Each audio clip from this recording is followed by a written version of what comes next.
at that time by Sparrow, and the circus is on.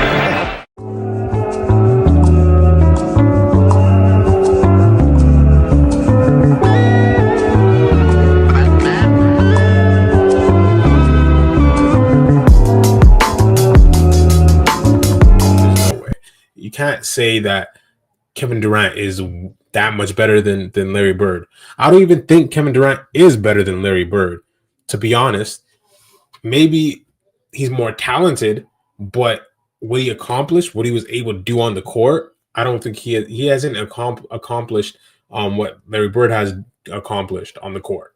I think Larry Bird is more effective because even though Kevin Durant, from the eye test and based off of what he's capable of doing, what he has done, it hasn't resulted in 3 championships. It hasn't resulted in 3 MVPs. It hasn't resulted in bringing your organization up and bringing the first organization that you came into the league with, bringing them a championship, and then bringing another championship, and then another one. So he had to go to other teams. He had to go to Golden State to win a championship. Golden State is probably the greatest team assembled. Golden State. It's either Golden State, Chicago Bulls, or Boston. But as far as winning, Golden State beat Chicago Bulls record. And then Kevin Durant went to the same team the next year after losing to them in the playoffs. So it's like those are 2 different situations, because Larry Bird stayed on his team, uplifted his team, revived the whole organization because they weren't good before him, revived the players that are on the team because they weren't as good as they were going to be because of Larry Bird. You get what I'm saying? It's 2 different players. Kevin Durant's an individual. Larry Bird is an individual that will uplift other people. Kevin Durant's going to help himself as far as scoring and his legacy. And Larry Bird's going to help everyone around him. Like, whoever's around him is infectious. Like, they're going to do well. If they don't, they're probably off the team soon. The next year, probably. But if they're there and they're there to stay, Larry Bird's uplifting the team for sure. So it's like 2 different players. Like, it's not even a thing. Kevin Durant's probably more talented as far as like 7 foot. He can shoot over players. He could play like a guard. He could dribble like a guard. All of that. But he's not a better basketball player in any regard. And it's not even close. If you guys understand what I'm saying. Like, me saying he's more talented doesn't mean he's better than Larry Bird at all. I feel like Larry Bird is a lot better than Kevin Durant because his execution is not even like is in another stratosphere because of the things he's accomplished. Kevin Durant, I feel like he's accomplished a lot individually, and he's a Hall of Famer. You can even put him in your top 10 if you want to. I don't agree with that, but you could probably do that based off of his accomplishments as an individual. But he didn't do what Larry Bird did with his team. He has never impacted a team like how Larry Bird has. So, yeah, Pat Bev is tripping. By a deuce. Make it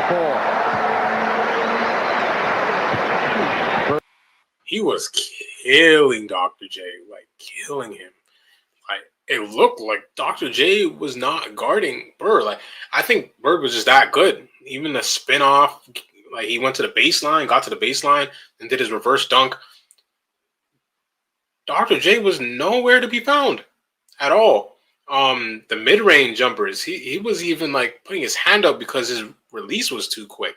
Like, I feel like Dr. J was just at the tail end of his career, and Larry Bird is at the prime of his career probably, and it's just like he had no business guarding him. And Larry Bird saw that and was like, okay, this is disrespect. Get this old man off me. That happened in the middle of the 3rd quarter. Bird had 42 that night with 6 minutes left in the 3rd quarter. Irving couldn't buy a bucket. Why don't people say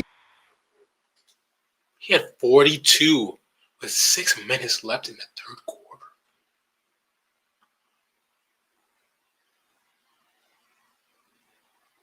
Yeah, I'm not going to lie. I would have thought about it. I would have been so upset. I would have thought about it. I wouldn't have thrown a punch, but I definitely would have thought about it. I'm not going to lie to you. I'd have been like, ooh, I'm saved. That'd be chill. He's lucky I'm saved. He's lucky I'm saved. Because there's no way I'm having the worst game of my career. The man has 42 with 6 minutes left in the third quarter. Basically had 42 in the first half. If we're being honest, probably had like 35 in the first half on me. And I'm not scoring nothing. I'm having the worst game, probably the worst outing of my career. And he's talking trash. Crazy. He's letting me know about it. Ooh, I would be heated. Oh my gosh. I would have to calm myself down. Should I have to say a prayer or something, bro? I had to calm myself down. Because there's no way. That's crazy. Like, that's the worst time to have your worst game against Larry Bird, because he's gonna tell you about it. He doesn't care who you are. He doesn't care if you're Dr. J. He doesn't care if you're an all-time player, probably one of the legends, probably one of the best small forwards of all time.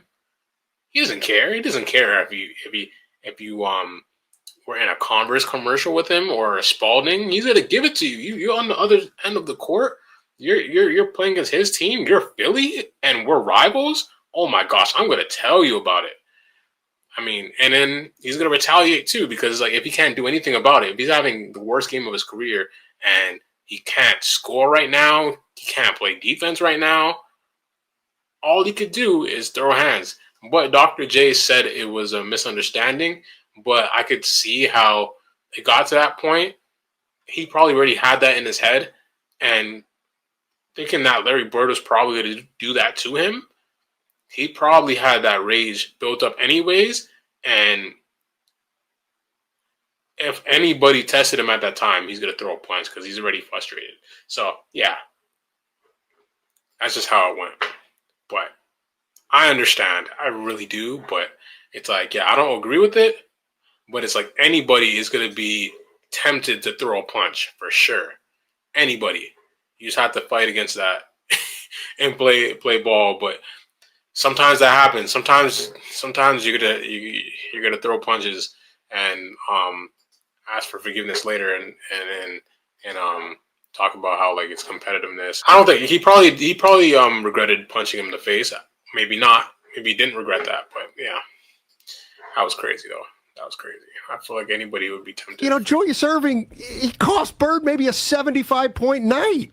And so I just I learned from my brother Joe that if you can't stop something before it starts, you kind of step back and take license plate numbers. Yeah. So I just kind of stepped back and watched what was going on.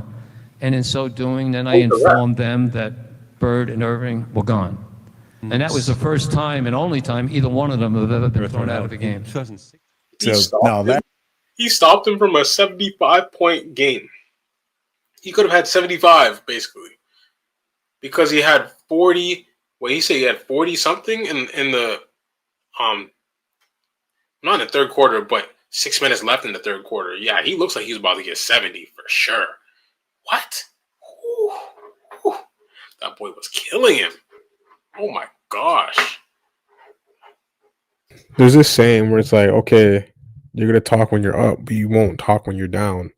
You know what I'm saying? You won't talk when something goes wrong for you. Like you're only gonna talk when you're actually doing well. But Larry Bird's gonna talk either way because he has that confidence. He has the utmost confidence. He airballs something. He's gonna turn into a moment where it's like, okay, I can do that, but you can't, and I can still stay in the game. If I airball a shot, I'm staying in the game. I'm still playing 48 minutes. If you airball the shot, you're on the bench. You're probably out for the rest of the game. There's levels to this, so he could still get in your head. Like I can do whatever I want on this court, and I'm still gonna stay here, and I'm still eventually gonna give you the work. I'm gonna probably have 40 at the end of the game. These air balls don't matter. Like we're winning the game, I'm having 40. I'm getting my way. either way, it doesn't matter. You're gonna lose. Like don't think this air ball is some type of hope for you. Like you're getting your ass handed to you. Like so. That's funny, man. That's funny. He is very good at tracking the ball. And then his mid-range game is always on point. He's gonna get to his mid-range, but most of the time he's forcing turnovers and pushing the ball and throwing outlet passes, and other players are getting to their buckets too. So it's not just him. Like he's really like making everybody better. He's making his team better. It just looks like their whole system was just based off of defensive rebound, outlet, steal, outlet. Bird gets into it, his groove, moves around, gets the ball. Usually he would get the ball in the post, do his spin around, get to the basket, get a layup or get fouled, or do a spin around jumper. Like easy, fundamentally sound basketball. And he has players that are running the floor. That's the key. They're very high in energy, running the floor.